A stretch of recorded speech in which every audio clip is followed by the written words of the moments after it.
urahira ko kaba katarakubaye, ufite ishimwe ryo gushimira Imana. Iyaba Uwiteka atari we wabaye mu ruhande rwacu cyagiye, igihe ababisha baduhagurukiraga, igihe umujinya wabo wacanwaga kuri twe. Ese bigeze bagucanaho umujinya mama? Bigeze bagucanaho umujinya? Iyo tuvuze ngo umujinya waracanywe, mujye mumenya ko hari igihe umujinya ucanwa pe. Abantu bagacana imijinya bakavuga ngo ntabwo uratubanaho, bakaguteza amabandi, bakaguteza ibisambo, bakajya kukurogesha, bakakwirogera, bakakwanga, bakakwangiza, bakakuvuga amagambo, bakaguteranya n'abantu, bakakwirukanisha ku kazi. Mutima wanjye himbaza iyo Mana, unezerwe kuko ndamahoro. Nubwo amagambo yanjye ataba menshi, shimwa Mana kuko ndamahoro. Mutima wanjye no agumana nawe mu byago no mu makuba, mu burwayi, muri bomboni, ijwi ridasohoka nijoro bakohereje ihembe ryakujwigirize ngo ritwice, izina rya Yesu rigumana nawe. Haleluya. Nashaka kubona komantere z'abantu bohererejwe amahembe mu bicuku by'ijoro, akabaniga, ariko bavuga mu izina rya Yesu. Ari umutima uvuga ijwi ridasohoka, iryo hembe rikagenda. Ndashaka kubabwira ko Yesu ntabwo yagutererana, ntabwo yaguta. Abantu barakujugunya, Yesu aragusama. Abantu barakunyanyagiza, Yesu akakurundarunda. Abantu barakwanga, Yesu akagukunda. Ukwira umugisha, gira umugisha mu byo ukora. Aguka mu izina rya Yesu. Utabarwa kwawe guturutse mu ijuru, utabarwa kwawe guturutse kuri Yesu, utabarwa kwawe guturutse hera, utabarwa kwawe ijuru ryakwizeho. Kandi gutabarwa kwacu guturuka ku Uwiteka, ntabwo guturuka ku bantu, ntabwo guturuka mu badiaspora, ntabwo guturuka muri ministeri, ntabwo guturuka mu bantu. Gutabarwa kwacu guturuka ku Uwiteka. Icyo Yesu yemeye nta wakivuguruza, icyo yasinye nta wagisinyura. Haleluya. Aravuga bikaba, yategeka bigakomera. Izirike kuri Yesu mu nama.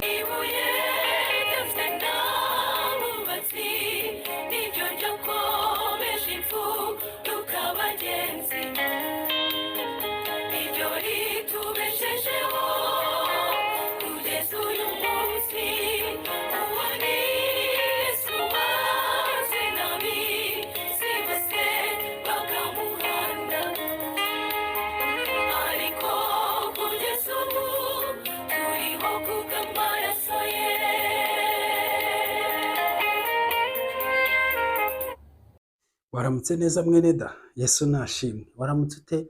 Reka nizere ko waramutse neza. Imana igumugisha, Imana ihimbazwe ko ukangutse amahoro. Ijambo ry'Imana tugiye gusengeramo muri ya gahunda yacu, umunsi wanjye mu biganza byawe. Tugiye gusengera mu ijambo ry'Imana ryanditswe muri Zaburi 124. Zaburi 124 haravuze ngo kabiri, haravuze ngo iyaba Uwiteka atari we bari mu ruhande rwacu, ubwo abantu baduhagurukiraga, baba baratumize bunguri tukiri bazima. Ubwo umujinya wabo wacanwaga kuri twe, amazi aba yaraturengeye rwose, isuri iba yaratembye ku bugingo bwacu, amazi yihindurije aba yaratembye ku bugingo bwacu. Uwiteka ahimbazwe, utadutanze kuba nk'umuhigo w'amenyo yabo. Ubugingo bwacu bukize nk'uko inyoni iva mu kigoyi cy'abagoyi. Ikigoyi kiracitse natwe tuvamo turakira. Gutabarwa kwacu kubonerwa mu izina ry'Uwiteka waremye ijuru n'isi. Twese twikirize ngo amen. Nkwifurije kuza kugira umunsi mwiza wuzuyemo amashimwe y'Imana. Uyu munsi narindi gutekereza uburyo twasenga cyangwa uburyo twakwegera Imana. Numva mpawe ko uyu munsi tugombye gusenga dushima, ariko nanone dushima tunishinganisha. Nibukijwe ko Uwiteka uko biri kose ibingibi tugaya, yaba Uwiteka atari we wahahagaze, ntabwo nibi tugaya tuba tubifite. Nuko tumeze tugaya, turi kumva ari ibintu biraho, dufite ibindi bintu turarikiye byo hejuru. Ntabwo ari byo, ntabyo tuba dufite, ntako tuba tumeze, nako gahenge, nako kuka ugihumeka ni Nyagasani. Iyaba Uwiteka atari we wabaye mu ruhande rwawe cyagiye, turashima Yesu ko yabaye mu ruhande rwawe igihe abanzi bawe bari baguhagurukiye, igihe abantu baguhagurukiraga, igihe umujinya w'abantu wacanwaga kuri wowe. Ntabwo uba ukiriho, ahawe haba hatakibukwa, ariko Imana y'amahoro ishimwe. Haleluya. Imana ishimwe ko itagutanze kuba umuhigo w'amenyo y'abasetsi, y'amenyo y'abantu. Imana ishimwe ko yakwimanye. Imana ihabwa icyubahiro. Ndashimira Imana ko yakwimanye. Nene data, nujya ushaka gusenga, ndagira ngo nkwibutse ikintu gikomeye muri uyu mwanya wo gusenga. Ubundi isengesho ryose ritangirwa no gushima, hanyuma hagakurikiraho igice cyo kwihana, hagakurikiraho igice cyo gusaba. Ni ibice bitatu bigize isengesho. Igice cya mbere ni ugushimira, icya kabiri ni ukwihana, icya gatatu ni ugusaba. Ni ukuvuga iki rero?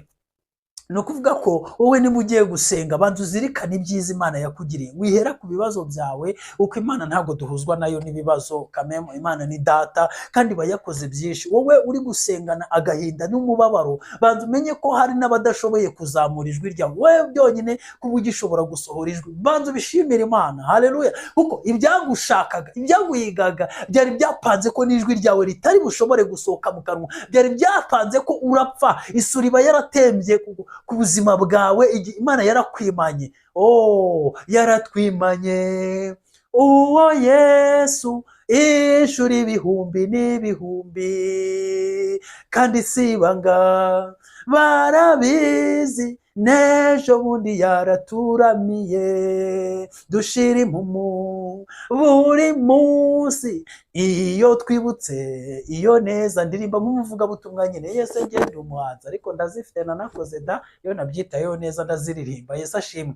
Ariko nagira ngo nkwibutse ko Yesu yarakwimanye inshuro ibihumbi n'ibihumbi, kandi n'ejo yarakwimanye, n'iri joro yakwimanye, n'umunsi ari bukwimane. Yesu akomeza kwimane, akwima ibiguhiga, akwima ibigushaka, akwima ibigutegereje, akwima ibyakwikotse, akwima ibyagusinyiye ngo uyu mwaka ntuzawurenza. Mu izina rya Yesu ndagusengera, mu izina rya Yesu, kugira ngo uyu mwaka y'amezi asigaye nayo uzayarenge amahoro. Imyuka mibi yo kuvuga ngo ishaka kukwica, imyuka mibi yo kugutambaho ibitambo, karande zo mu miryango zagukurikiranaga, Uwiteka azigukura inyuma. Ariko rekwibutsa ko ugombye kubimubwira wizeye ko yagusimbukije indi myaka yose. No kubera icyo ugomba gupfa muri uyu, oya ntibikabe. Mu kindi gihe ko yakurengeye, ubona ibyaguhagurukiye, ibyo bitero uko yakurwaniriye, yongere akurwanirire. Rero banza ushimire Imana ko Imana yabanye nawe, Imana yakwimanye, Imana yakugiriye neza. Urabona ko uko bisa kose uyu munsi harutejo, uko biri biramaze, uko biri birutejo, uko ejo wari umeze mu butayu budatuwe, hari hegereye urupfu. Imana wararwaye iragukiza, Imana warashonje irakugaburira. Hari n'abantu baganyira mu bihugu byo hanze bafite amadolari, abandi bari gusengera amadolari, wowe urayafite uri kuganya ngo nuko ari makeya. Umutima ureka babwiza ukuri, kubaha Uwiteka iyo gufatanije no kugira umutima unyuzwe kuvamo inyungu nyinshi. Manza unyuzwe, ubanza ushime n'Imana. kandi kunyurwa ntibisobanura guhagarika gukora.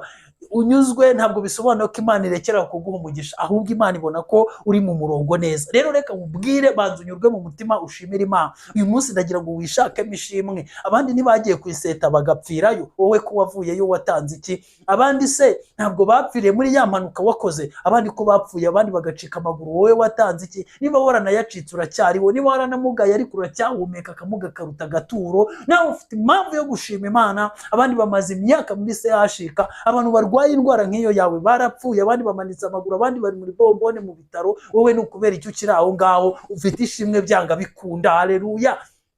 Nubwo wari ibyo udashaka, ariko waraye uriye. Reka nkubwire ko Imana yabanye nawe, Imana yabanye nawe nshuti, Imana yabanye nawe. Nubwo abantu batagukunda, ariko nawe hari ukuntu uhagaze, hari ukuntu umeze. Nubwo imiryango iguhiga, ariko Imana iraguhisha. Reka nkubwire ko nubwo bimeze gutyo, ariko Imana yaguhishiriye no mu makosa yawe. Use ya mafuti yawe y'Imana yashyira ku karubanda, ukijya mu bantu, rahira ko kaba katarakubaye. Ufite ishimwe ryo gushimira Imana. Iyaba Uwiteka atari we wabaye mu ruhande rwacu cagiye, igihe ababisha baduhagurukiraga, igihe umujinya wabo wacanwaga kuri twe. Ese bigeze bagucanaho umujinya? Mama, bigeze bagucanaho umujinya? Iyo tuvuze ngo umujinya waracanywe, mujye mumenya ko hari igihe umujinya ucanwa pe. Abantu bagacana imijinya, bakavuga ngo ntabwo uratubanaho, bakaguteza amabandi, bakaguteza ibisambo, bakajya kukurogesha, bakakwirogera, bakakwanga, bakakwangiza, bakakuvuga amagambo, bakaguteranya n'abantu, bakakwirukanisha ku kazi. Ariko turashimira Imana ko nyuma y'ibyo byose tukiriho. Kubera iki? Ni Yesu wahabaye. Ntabwo ari imbaraga zacu, ni Yesu turengera. Kuba turiho ntabwo ari uko babikunze, kuba k'umushwi ntabwo ari impuhwe z'agace, ahubwo ni ukubera ko inkware y'inyabugingo itora mu itongo ry'uwayihigaga. Ndashimira Yesu ko agambiriye gukomeza kuturinda. Haleluya. Aba ariko Abisirayeli bavuga none, yaba Uwiteka atari we wabaye mu ruhande rwacu, baba baratumize bunguri, isuri iba yaratembye ku buzima bwacu, imva zacu ziba zaramezeho ibyatsi, ariko turashimira Yesu ko yirukanye umwijima akazana umucyo, tukaba tugihumeka umwuka w'abazima. Mumfashe dushimire Imana, dukomere Yesu amashyi mu izina rya Yesu. Haleluya. 1 2 3.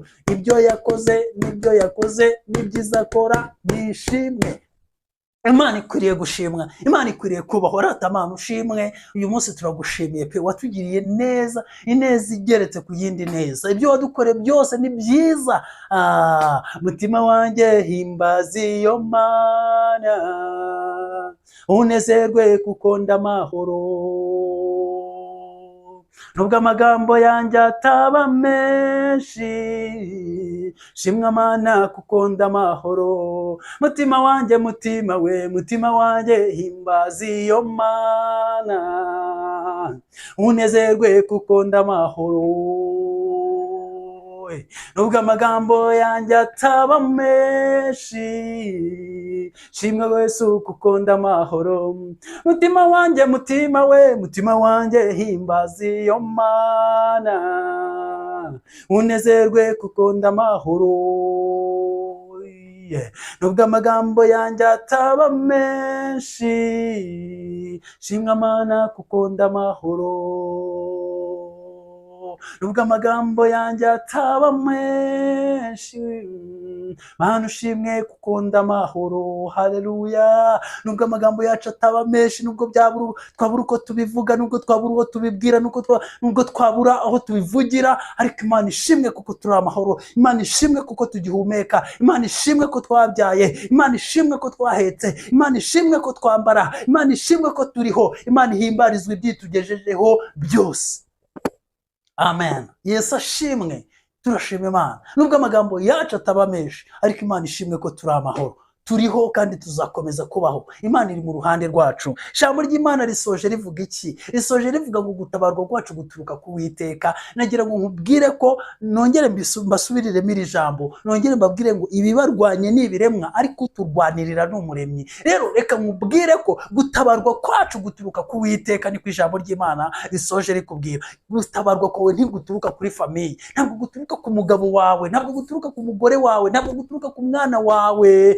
Bisunze wazakorwa n'isoni, kuko hari abo bangaje kandi tuzi, kandi nawe ibimenyetso urabifite. Famiye ntabwo yagutabara. Hanga Yesu amaso. Urembye yaririmbye iki? Yavuze ngo ujye umuhanga amaso. Iyo inzira itagaragara hakaba mu kabwibwi, Yesu aza avuga ngo humura ndi kumwe nawe, ujye umuhanga amaso. Hanga Yesu amaso, niwe utazagukoza isoni, niwe utazagutererana, niwe utazagutetereza. Wacu yaravuze ngo abiringiye abantu barabahemukiye, abandi babahanze amaso babakoza isoni, ariko Yesu ntajya ahemuka kandi ntabwo akoze isoni. Ndakurangira inshuti nziza yitwa Yesu Kristo, kuyisunga ntibigira uko bisa, no mu rupfu iyo bibaye ngombwa mwinjiranamo mukajyana. Ntabwo Yesu ajya gusiga, ntabwo yaguterana ngo nuko wakoze ibintu umva, ntabwo yaguterana ngo nuko ugeze muri gereza, ntabwo yaguteranya muri critical situation. No, agumana nawe mu byago no mu makuba, mu burwayi, muri bomboni, ijwi ridasohoka nijoro bakohereje ihembe ryakujwigirize ngo ritwice, izina rya Yesu rigumana nawe. Haleluya.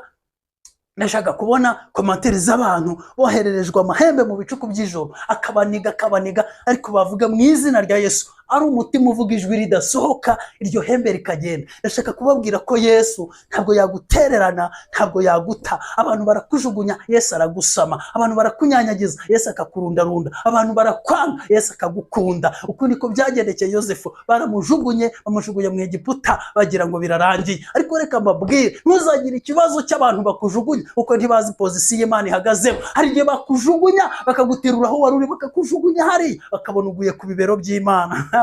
Ndashimira Imana kuko ibera hose icyarimwe, nta hantu na hamwe ngo barashaka kukujugunya, ngo barashaka kukwikuraho. Umva, bareke, ntabwo bazi umugambi w'Imana ukungana. Hari igihe bakujugunya bakakwihutisha kugera mu bisubizo. Byari bigoye Yosefu ko ajya mu gihugu cya Egiputa, nta tike nta viza yari kubona, kuko urwego rwe ntirwamwemereraga gufata viza nk'umushumba, nk'umuhererezi. nta kintu yagombaga, nk'umwana navuga ngo umugore w'ishoreke cyangwa kabiri, nta kintu yagombaga kuvuga, ariko Imana yari yaramuvuzeho, abanzi bagira ngo bamukoreye ibyo kumwanga, ahubwo bamuteretse mu mugisha. Ibigiye kukubaho, ibyo bari kugukangisha, gutera ubwoba, shaka ubucuti na Yesu, gumana na Kristo, mubwire ngo tujyane, niba ari ukukwirukana mu kazi, mubwire ngo tuzajyane mu bushomeri, kuko hari igihe bakwirukana mukaguhemba 100, bakagushyira mukaguhemba, umva wa umuntu wari warabuze umukozi agahita guhemba tuwasa, cyangwa ukajya kwikorera ubwo bucakara bw'abandi bukakuvaho.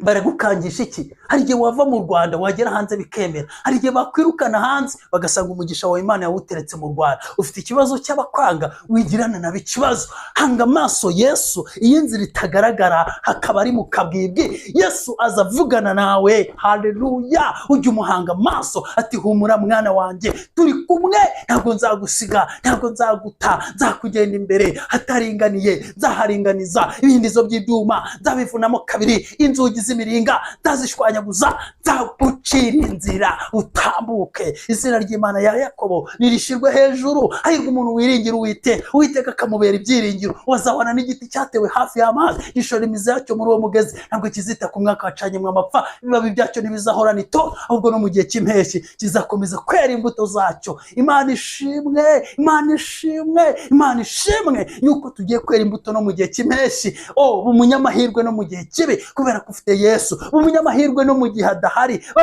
umva, gira amahirwe, gira umugisha mu byo ukora. Aguka mu izina rya Yesu. Utabarwa kwawe guturutse mu ijuru, utabarwa kwawe guturutse kuri Yesu, utabarwa kwawe guturutse hera, utabarwa kwawe ijuru ryakwizeho, kandi gutabarwa kwacu guturuka ku Uwiteka, ntabwo guturuka ku bantu, ntabwo guturuka mu badiaspora, ntabwo guturuka muri ministeri, ntabwo guturuka mu bantu. Gutabarwa kwacu guturuka ku Uwiteka. Icyo Yesu yemeye nta wakivuguruza, icyo yasinye nta wagisinyura. Haleluya! Aravuga bikaba, yategeka bigakomera. Izirike kuri Yesu, munambeho, banza umenye ngo Yesu ari mu mutima wanjye. Niwumva Yesu arimo, utuze. Yesu ugendera muri wowe azemera kuba hari ahantu bagushyize? Oya, ntabwo azabyemera. Nunabayo uzabaho neza. Nunabayo uzabaho neza. Mu bibazo uhura nabyo harimo ubutabazi bw'Imana.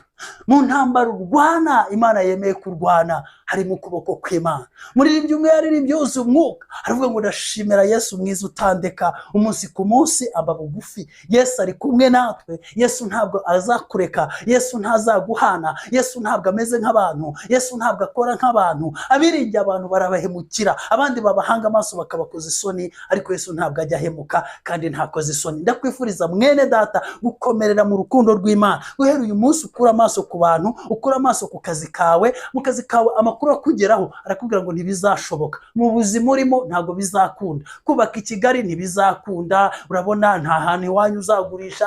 Umva, reka mubwire, gabanya iyo mitekerereze, bwira Yesu, kuko muri Yesu harimo byose. Umubwire ngo ndakwizeye, ba muri njyewe. Urumva Yesu azaba muri wowe umwaka 1, 2, 3, 5, 10, 20 arimo neza, utamwirukana ngo wongere umugarure akaba ari kumwe nawe mugikodesha. Oya, kereka nabishima kubw'inyungu ze, ariko ubundi azakubakira ahantu heza, ubundi azajya agenda kugwiza. Ijambo ry'Imana muri Zaburi ya 84 haravuga ngo abo bantu bazajya bagenda bagwiza imbaraga. Umuntu wese azagaragara mu maso y'Imana Siyoni. Rero umuntu ugaragara mu maso y'Imana agomba kugwiza imbaraga. Ntabwo imbaraga rero ziza gusa ngo birangire, ahubwo zizana n'ubushobozi. Imana iguha umugisha kunyumvisha. Ndashaka kuzababwira ibintu bitatu agakiza kamara. Agakiza babwire ko gakiza umuntu ibyaha, kakamukiza inyatsi na karande, kakamukuramo karande zo mu miryango zikavaho, kandi kakamukiza n'ubukene.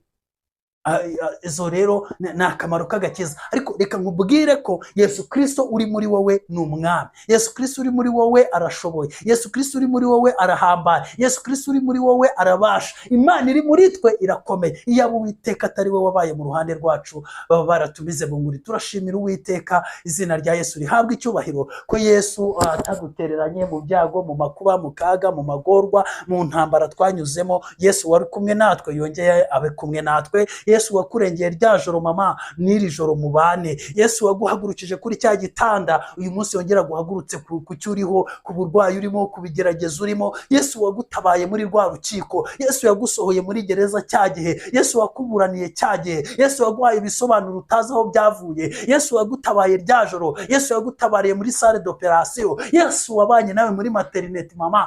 Umva wa mugabo we, Yesu wagiye ukurinda muri za mpanuka, Yesu wagukuye muri rya gereza, Yesu wagukuye muri cya gico cy'abicanyi, Yesu wagukuye muri za ntumbi, Yesu wagukuye muri ya mpanuka, Yesu wakurinze. Menya ko mukiri kumwe, iyatureho ngo ndi umutsinzi. Nababwiye ko buri gitondo muzajya mwiyaturaho amagambo akomeye, ukavuga ngo ndi umutsinzi, ndi umuneshi, kuko Kristo ari muri jyewe. Bizashoboka, birakunda, ndi umukire, mbayeho, nzabaho, abanjye bazabaho, tuzabaho kandi neza. Abana bacu bazigishwa n'Uwiteka kuko Yesu ari kumwe natwe. Rero reka mbabwire ngo muhumure. Kugeragezwa kwacu kw'igihwayihwayi kugereranywa n'ubwiza tuzahishurirwa. Uri muri twebwe n'umunyembaraga, uri muri twebwe arabasha, uri muri twebwe arashoboye, uri muri twebwe arabikora. Wowe wizere Yesu Kristo gusa, izere Yesu Kristo gusa, urabona ineza y'Imana. Sinakubwiye ngo umwizera naho yaba yarapfuye azongera kubaho. Reka nkubwire ko ineza y'Imana iri ku buzima bwawe. Reka ngushimire, wifurize umunsi mwiza wuzuyemo ibyiza byinshi, wuzuyemo gutabarwa, wuzuyemo gushira ubwoba, wuzuyemo guhamya, wuzuyemo kwizera ko gutabarwa kwawe kudaturuka ku bantu cyangwa ku bwinshi bw'ibyo utunze, ahubwo guturuka ku Uwiteka waremye ijuru n'isi, kuko tubonye ko gutabarwa kwacu niho guturuka. Ubanze unoze umubano nawe, ibindi byose azabyikorera. Mumwikoreza amaganya yanyu yose, niwe wita kuri mwe. Ugira umunsi mwiza uyu munsi kuko ugendanye na Yesu. Iri shimwe ushimye muri iki gitondo, ibi byose wibutsa aho Imana yagukuye, bigutere gushima kandi Imana ireme andi mashimwe. Uko Goliyati ikimwica, ikica Goliyati ni amashimwe y'ibyo Imana yakoreye Dawidi mu ishyamba. Nawe niba ubyibutse Goliyati uri imbere yawe ahita apfa mu izina rya Yesu. Shyira umuhumetso, shyira ibuye mu muhumetso, urekera agatuza cyangwa se agahanga ka Goliyati ugakocore mu izina rya Yesu. Umva, kocora Goliyati. Umva, nimba wizeye Yesu warangije kwibuka ibyo yakoranye nawe, kocora Goliyati uramuhamya, wigira ikibazo uramuhamya. Imana ishimwe. Umuhanga yaravuze ngo niyo Dawidi atera ririya buye ngo atareba aho Goliyati ari, ngo ririya buye ryari gukata rikagenda rigakubita Goliyati mu gahanga, kuko ririya buye si Dawidi wariteye, ahubwo ni Kristo waritereye muri Dawidi. Kandi ririya buye ntabwo ryari buye risanzwe, ahubwo ryari Kristo washakaga guca agasuzuguro mu bwoko bwa Isirayeli. Rero nawe rekera ibuye uritere mu izina ry'ingabo za Isirayeli. Uwo murozi yasuzuguye, uwo mugome yasuzuguye, abo bantu basuzuguye, ibihe byasuzuguye. Rekera ibuye urikocora uwo Goliyati, umwase, kandi tuzahura uri kuvuga intsinzi mu izina rya Yesu. Mana, turagushimiye.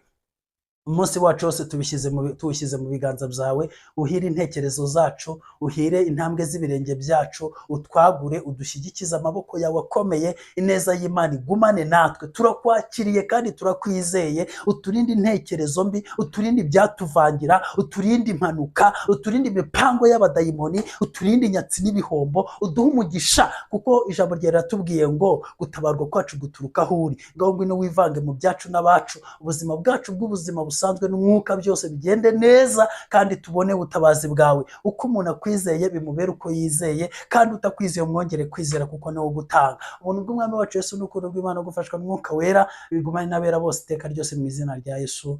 Amen. Yesu abahe umugisha, Yesu abarebe neza. Murakoze. Shalom.